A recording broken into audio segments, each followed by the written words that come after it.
All right, it's 8:20 Nigerian time. Let's reach out to the African Development Bank now and hear what they do have to say, with regards to some of these other issues developing around COVID-19. It's very important to understand how do we manage African countries and the experiences that they will go on to have in days ahead, and how will all this change the way things are? These are very important conversations to have at this very crucial time that makes a difference when you think about it and how things need to go. Good morning to you, sir. Hello, good morning. Good morning. Very well. Good to have you on the show. Joining us now from the African Development Bank is Senior Director there, Mr. Ebirima Faal. I hope I pronounced your name correctly. Yes, Ebirima. Yeah. Okay, good. Good to have you join us. It's good to see the exciting plan that the African Development Bank is talking about, and in fact started off early this month with regards to how African countries are to fare in this COVID-19 situation. Let's start with how the African Development Bank at this time, what do you make of how COVID-19, the pandemic around the world, how it's affecting African countries, and what are some of the immediate developments that the bank has noticed in many countries at this time? Thank you very much for having me on the show, Penny. Yes. The COVID-19 clearly is unprecedented in many ways. I think both in terms of scope and scale, it's actually much more difficult than the financial crisis 10 years ago. The impact on healthcare system and African economy is currently unknown, but the estimates of foregone GDP are at least in the tens of billions of dollars foreseeable future. In fact, the shock could potentially risk reversing most of the gains that the continent made over the last two decades. For example, for the African countries that are relying on oil and gas exports, for the generation of foreign exchange, we've seen some tremendous setbacks in that space. Nigeria, of course, being among those, in addition to Angola, Algeria, Chad, Egypt, etc. But there are also those that are commodity-reliant exporters. There are also, we're seeing some severe setbacks in terms of other crops, whether it's copper or coal or even agricultural produce, which most of the supply chains have actually also been blocked. Now, on the domestic front also, you're beginning to see, in response to the virus, significant lockdowns in terms of movement, which of course affects largely the informal sector, but also to a large extent the formal sector. So it is a huge problem it's posing for the African continent and for the governments in those countries. So let's explore a little bit about how African countries were like before now. I mean, we have a situation now in Africa that is even tough to understand, especially when it comes to social categorization of people.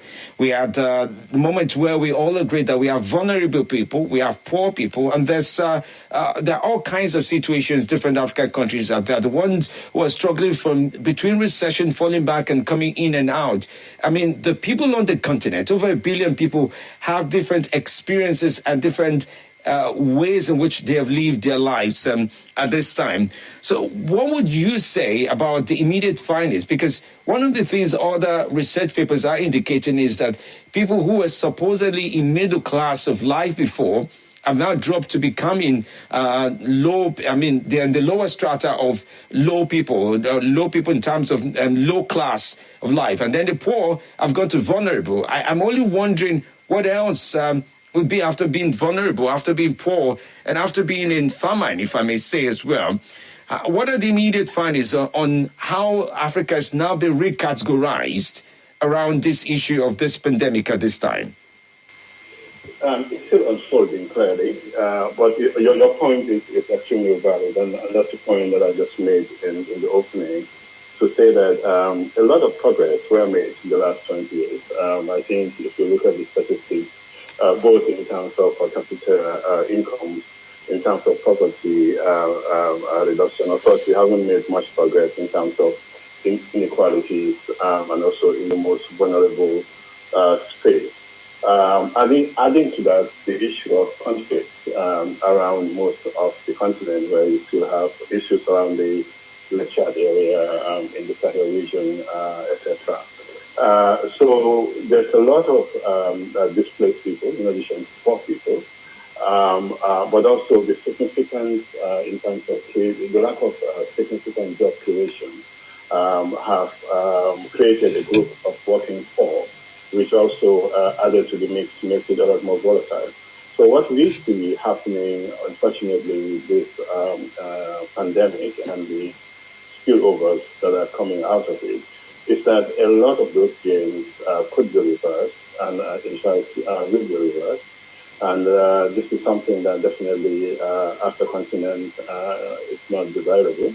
And it's not something that I think we should gloss over immediately after the effects of it. We need to really find ways as a global community to try and see how we can support Africa. Because if it is not addressed properly in Africa, I think the impact globally will not also be achieved. I don't think that the solution has to be a global solution, given that a lot of resources will be diverted to try to resolve it in African countries. And I know the African Development Bank is quite passionate when it comes to agricultural entrepreneurs, what some people call agripreneurs, across the continent. And there's been prizes, there's been competition, there's been grants, there's been all kinds of measures that African Development Bank has continued to show that they're committed to the African continent and young people, especially women, and how they are able to do things differently for themselves on the continent at this time. We are in a continent where experiencing climate change, and where at this time we should be experiencing rain. But the agricultural produce that is supposed to help us at this time looks like sowing seeds and planting season and the likes of that will be affected by the COVID-19. What are some of your findings in terms of the agricultural outlook for Africa this year? What we have seen, of course, you've mentioned well, let me start first with the youth, the entrepreneurial youth aspects that you have mentioned very briefly. Yes, we have developed very special programs that target youth and youth employment. The realization that governments don't create jobs, and that's the private sector does, is quite important. But also that traditionally as Africans, we have focused on academics much more so than in terms of skills in areas where you can really generate income. So I think our push in that area has been focusing on trying to create the skills that will allow young people to create their own space, their own jobs. Clearly, again, we are doing as much as we can for now, but we also need private sector businesses and government to partner with us in this space. And we are seeing that partnership happen. In the space of agriculture, I think the pandemic, the outlook, realistically, we would expect that agricultural productivity will decline. It's been very difficult problems in accessing agricultural input during the lockdown. But moreover, the dislocation in all of the supply chain has made it difficult in many of the African countries to obtain agro inputs for upcoming cropping season. This includes the sourcing of fertilizers and seeds, and also access to markets. One of the biggest impacts of COVID-19 actually is the reduction in the government finance, as you rightly pointed out, including what I call green climate funds to finance mitigation of climate change on the continent. What we have seen is that the developed countries are funding stimulus packages and therefore less resources that were devoted to climate change may have to be diverted to fund these activities. So these are, and then if you add to that, in terms of climate change in Africa, we've seen droughts, we've seen flooding recently. But importantly, in East Africa at the moment, during the same time that the COVID-19 is happening, we're seeing a massive locust invasion that has devastated hundreds of thousands of hectares. So the risk of famine is there. We at the bank are making efforts, including here in Nigeria, to help provide seeds, quality seeds, and fertilizers for the upcoming growing season. Let's talk about social bond. The African Development Bank raised an exceptional $3 billion in a 3-year bond to help alleviate the economic and social impact the COVID-19 pandemic will have on the livelihoods and the African economies as we would have it. What was the social bond about? Let me ask you, as somebody is very much inclined to explain this even better than the way it's been perceived. There are social bonds that have been put forward by the African Development Bank. Can you share details of that with us? Yes. The proceeds, well, let me start with the social bonds.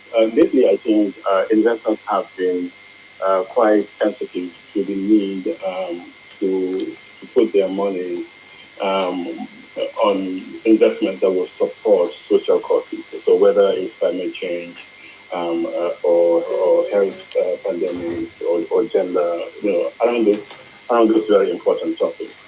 So we have been issuing a lot of social bonds almost for 5 years or so, and they're targeted to particular things you want to do, whether it's green financing or renewable energy, etc.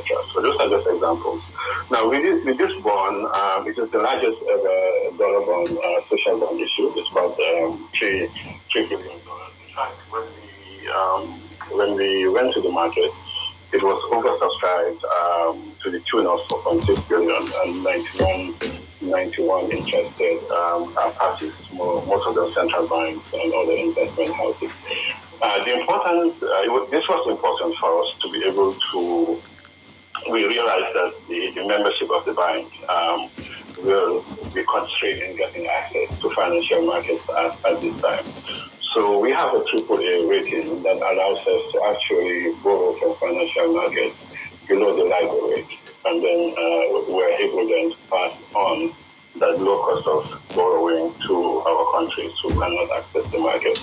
So it will provide us liquidity to help member countries, to address the pandemic, both directly in terms of strengthening health systems, but also indirectly in terms of supporting the budget by creating fiscal space that will allow government to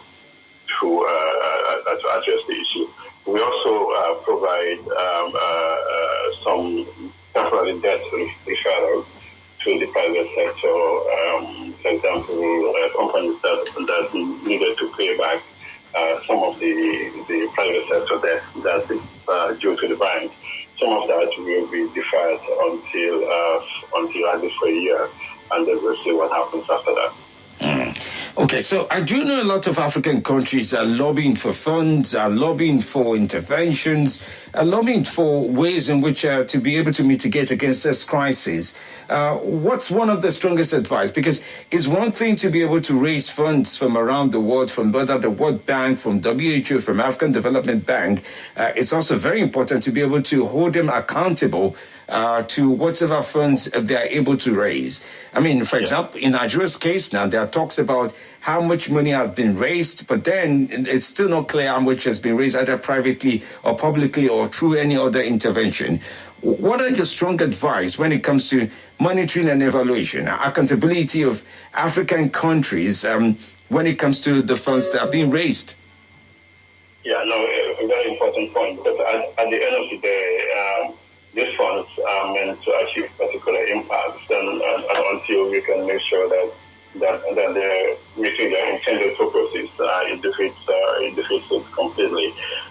It starts with the country system. So, for example, the procurement systems in these countries need to be extremely transparent and also be able to source whatever is needed during this difficult time.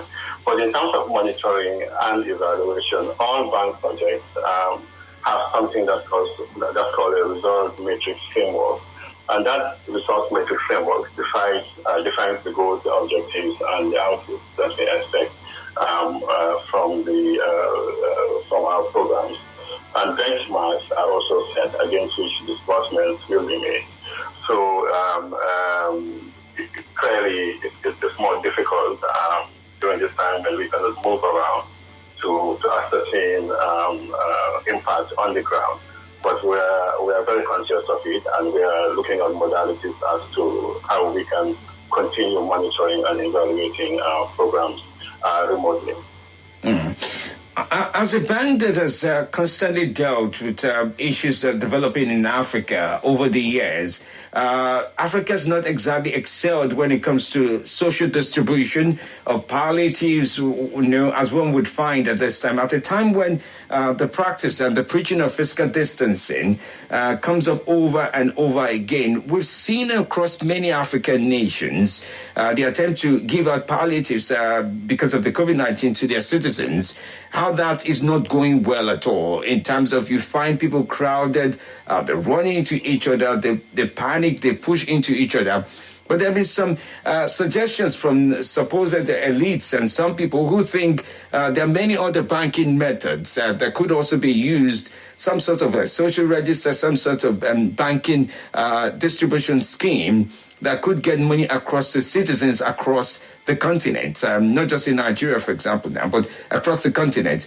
What's your take about the best way to approach a situation where it looks like most people will need to get the interventions being provided by various governments around Africa? Yeah, I mean, clearly, we haven't, I think most experts, we haven't seen the worst yet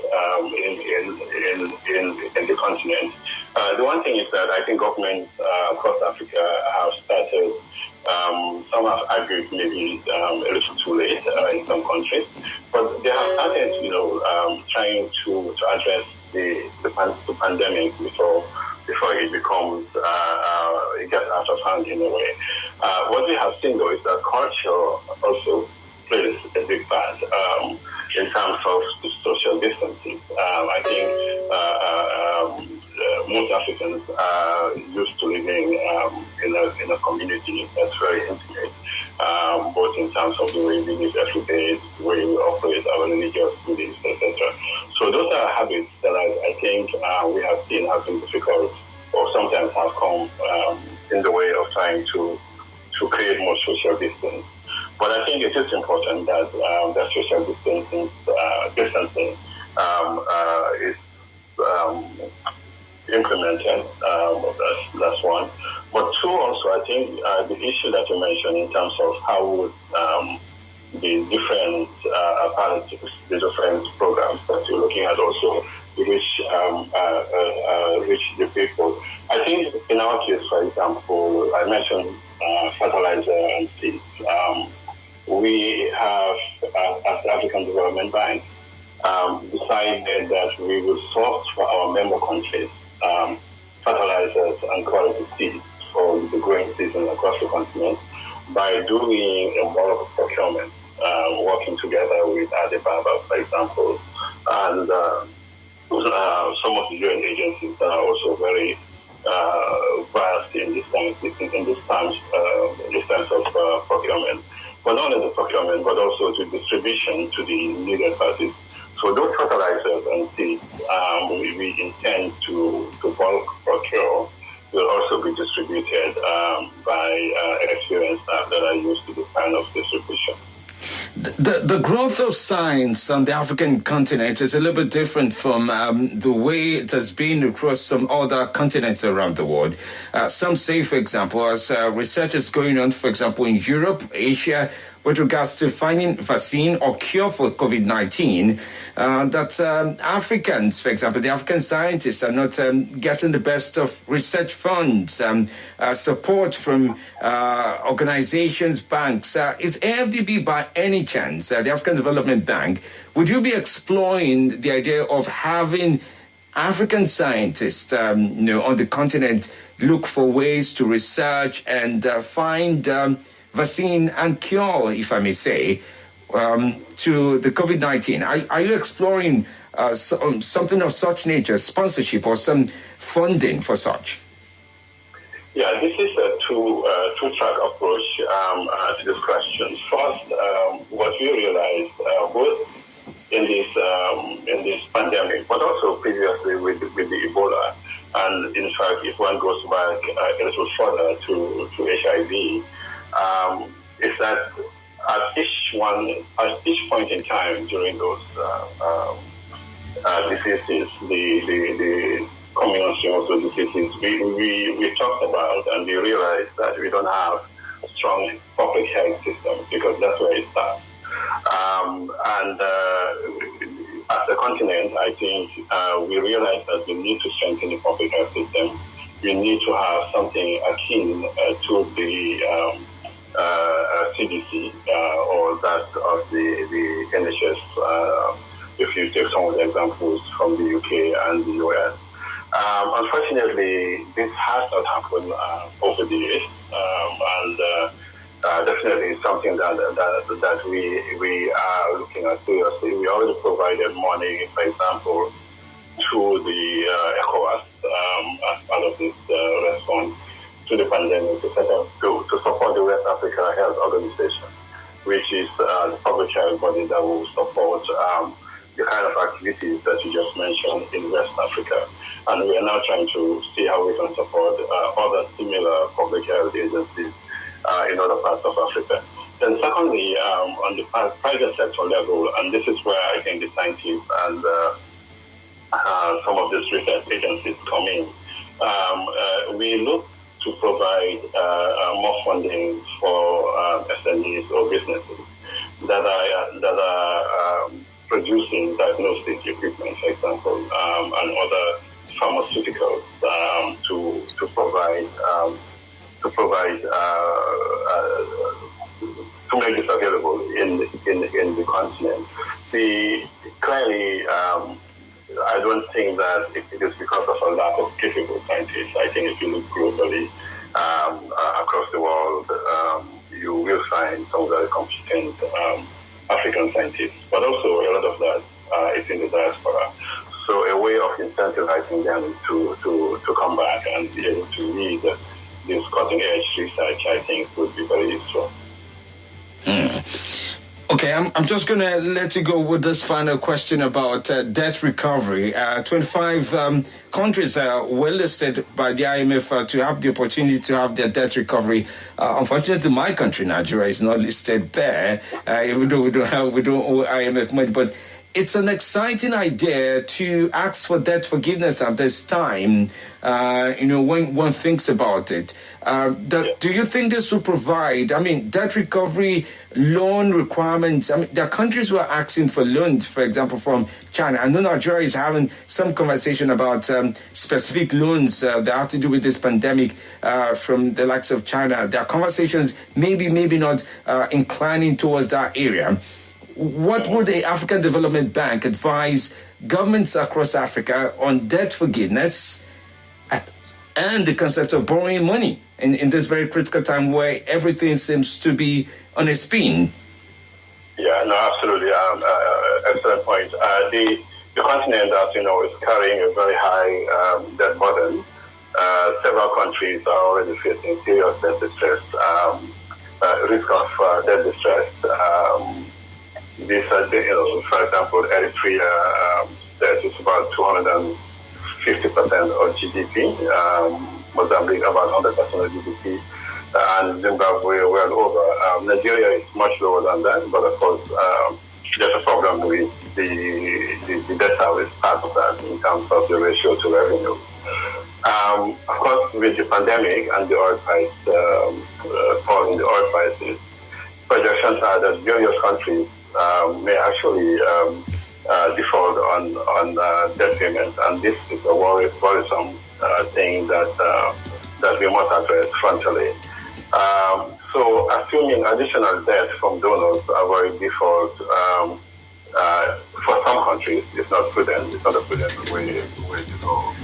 You will, from the bank side, what we've done, maybe just 3 points. One, as part of the COVID-19 response, we are providing debt deferral to the private sector. So for private sector loans that are falling due this year, we are deferring payment of those principals for a year. Then a similar program, President Adesina has been speaking well before many leaders about the need to grant some kind of debt relief to African countries. The problem with this is that it has to be a collective effort by all of the multilateral organizations. Otherwise, it has implications for our own debt ratings from the rating agencies. What the IMF has done is actually a special program targeted at a few countries, of which Nigeria is not in that category. Nigeria is a middle-income country. So I've seen a lot of debate in the paper why is Nigeria not included, but it is not a snub of Nigeria, I don't think. It's just that that category does not include all of the middle-income countries from Africa. It's mainly designed for lower-income countries. On our side, we continue to push. I think we've seen some very positive things coming out of the group of 7 and also the G20. President Macron, I think, has been calling over the past week for debt relief to African countries. So there's a growing movement to try to support debt relief and even debt cancellation for African countries. So we will continue to push on our side as well as the premier financial institution in the continent. I have to say a big thank you to you for your time, Mr. Ebirima Faal of the African Development Bank, for joining in this very morning on Monday Crossfire. It's been a very enlightening conversation on many subjects that is changing our lives at this time. I do hope you continue to stay safe and provide us with insight into what is best for Africa, even as a bank for Africa. Thank you for me, and stay safe as well. Thank you so much, sir. Okay, bye. Bye, sir.